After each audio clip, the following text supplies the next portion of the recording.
মাৰ্ঘেৰিটাৰ বৰগুলাই ড্ৰাগছসহ 2জন আটক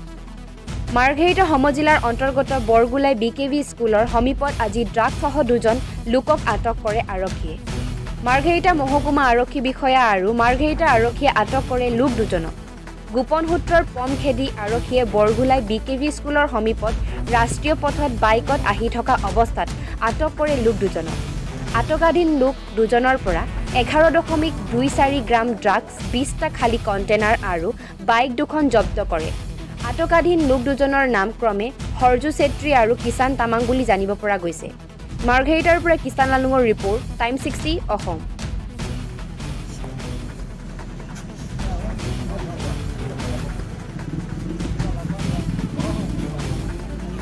ৰিলায়েবল সোৰ্সৰ ইনফৰমেশ্যন মতে আহিলোঁ আহি পোৱাৰ পাছত আমি খবৰ পালোঁ যে 2জন মানুহে বাইক লৈ মানে ড্ৰাগছ কেৰি কৰি লৈ গৈ আছে তাৰপিছত আহিলোঁ আমি মাৰ্ঘেৰিটা থানাৰ পৰা আহিলোঁ আহি পেলাই আমি এইটো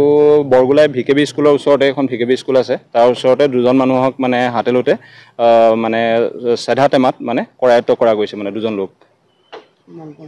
কিমান পৰিমাণৰ আমি সকলো আমি উইটনেছ আছিল আৰু গেজেটেড অফিচাৰো আছে আমাৰ SDPO ছাৰ আছে গোটেইখিনিৰ লগত মিলাই পেলাই আমি ৱেট এণ্ড চিল কৰি পেলাই আমি 11.24 গ্ৰাম পোৱা গৈছে তেওঁ এজন হৈছে সৰজু চেত্ৰী এজন হৈছে কিষাণ তামাং 2জন তেওঁলোক ইয়াৰে হয় লোকেলেই হয়